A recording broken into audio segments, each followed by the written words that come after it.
तो एक के बाद एक डिलेस के बाद फाइनली इमरजेंसी मूवी थिएटर्स में लग चुकी है, जिसमें कंगना रनावत हमें इंदिरा गांधी के रोल में देखने को मिलेगी और साथ ही इस मूवी को डायरेक्ट करने का काम भी कंगना रनावत का ही है।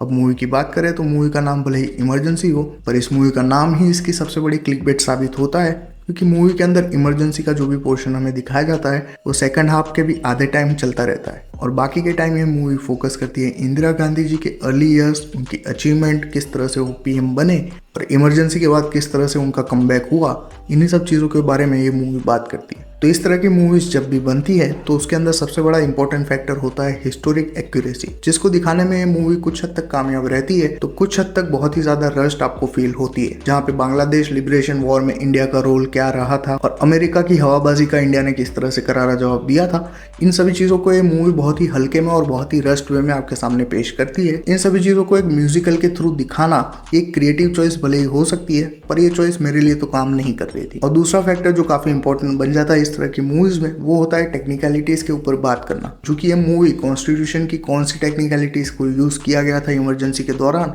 उन सब के ऊपर बात करती ही नहीं है या उनको बहुत ही ज्यादा हल्के में दिखाती है। और साथ ही कॉन्स्टिट्यूशन में क्या क्या चीजें चेंज करने की कोशिश की गई थी जिसके चलते ये इमरजेंसी और ज्यादा लंबी चल सके, उस चीज को ये मूवी दिखाती ही नहीं है। और तीसरा सबसे बड़ा फैक्टर जो होता है वो होता है बायसनेस का, जहाँ पे इंदिरा गांधी जिनको आयरन लेडी बोला जाता था उनको किस लाइट में यहाँ पे शो किया जाएगा, ये काफी ज्यादा इंपॉर्टेंट फैक्टर बन जाता है। जहाँ ये मूवी ना तो उनको मोरली राइट और रॉन्ग दिखाती है और ऐसा भी हिंट किया गया है कि उनको बहुत सी चीजों के बारे में पता नहीं था जो कि इमरजेंसी के दौरान हो रही थी। और इस मूवी का जो फर्स्ट हाफ और सेकंड हाफ है वो दोनों ही एक दूसरे से काफी पोलर ऑपोजिट वे में आपको दिखाई देते हैं। जहाँ फर्स्ट हाफ में हिस्टोरिक इवेंट्स जो भी रहे हैं या जो भी अचीवमेंट्स रही है जिनके चलते इंदिरा गांधी जी को आयरन लेडी बोला जाता था, उनको ये मूवी एक के बाद एक आपके सामने पेश करती है जो कि बहुत ही रश्ड वे में आपको फील होते हैं। और सेकंड हाफ उतना ही ज्यादा स्लो फील होता है आपको, जहाँ पे इमरजेंसी के दौरान और इमरजेंसी के बाद भी उनका मेंटल स्टेट किस तरह का रहा था इस बारे में ये मूवी बात करती है। और इस चीज को दिखाने के लिए ये मूवी जो है वो उनके पर्सनल मोमेंट्स का सहारा लेती है जिनको हम किसी भी तरह से फैक्ट चेक नहीं कर सकते। और ये पर्सनल मोमेंट्स जो भी दिखाए गए हैं मूवी के अंदर या पर्सनल डिस्कशन जो हुई है उनकी, उसको एक्यूरेट वे में सही या गलत बोल पाना बहुत ही ज्यादा इम्पॉसिबल टास्क बन जाता है, जो कि इस तरह की मूवीज में नहीं होना चाहिए या फिर कम से कम होना चाहिए। अब बात करें परफॉर्मेंस की, तो कंगना रनावत ने इंदिरा गांधी जी के बोलने के स्टाइल को काफी ज्यादा अच्छी तरीके से इमिटेट किया है और इसको इमिटेट ही कहा जाएगा, क्योंकि अगर वो खुद को उनके रोल में ढाल पाती तो वो थ्रू आउट द मूवी उसी तरीके से रहती। पर मूवी में एक सीन के बाद दूसरे सीन में उनके बोलने का तरीका नॉर्मल हो जाता है या फिर कहे कंगना जिस तरह से बात करती है उसी तरीके से डायलॉग डिलीवरी आती है और फिर अगले सीन में वापस वो इमिटेट करना शुरू कर देती।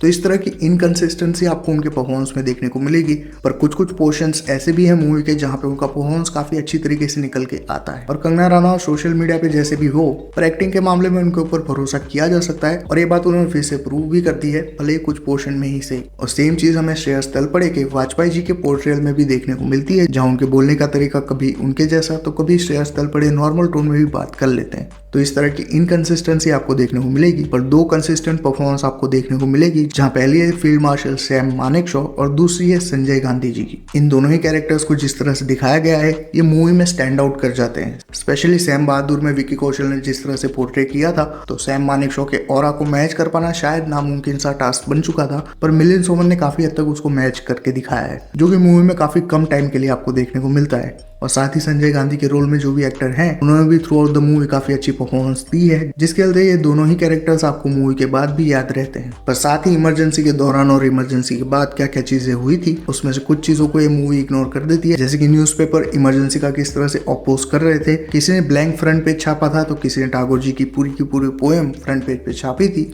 और आंधी, किस्सा कुर्सी का और ऐसी अनगिनत मूवीज भी बनी थी जिसमें से बहुत सी मूवीज को बैन कर दिया गया था। और ये भले ही एक नॉमिनल चीज हो, पर 10-20 सेकंड का एक सीन डाल के इन सभी चीजों को इंक्लूड किया जा सकता था, जो ये मूवी नहीं करती। और इमरजेंसी में जिस तरह से ऑपोजिशन लीडर्स को कैद कर लिया गया था और इमरजेंसी खत्म होने के बाद उनको रिहा कर दिया गया था ऐसा बोला गया है, पर बहुत से ऐसे पॉलिटिशियंस भी थे जिनको इमरजेंसी के बाद भी जेल में रखा गया था, जिस चीज को ये मूवी एड्रेस नहीं करती। इसके अलावा मूवी में जो भी चीजें दिखाई गई है, चाहे वो अमेरिका के प्रेसिडेंट निक्सन का स्टेटमेंट ही क्यों ना हो, ये सभी चीजें फैक्चुअली काफी करेक्ट है। तो इस मूवी को अगर आप देखना चाहते हो तो वन टाइम वॉच के हिसाब से देख सकते हो, और मैं कहूंगा कि OTT का वेट कर लो तो बेहतर रहेगा। इसी के साथ ये था मेरा ओपिनियन इस मूवी को लेके। अगर आपने ये मूवी देख रखी है तो कमेंट्स में अपना ओपिनियन शेयर कर देना, और इन्फॉर्मेशन में कोई भी मिस्टेक हुई हो तो भी करेक्शन कर सकते हो। मैं मिलता हूँ इसी तरह के एक और वीडियो में, तब तक कीप बीइंग फिक्शन फैंस।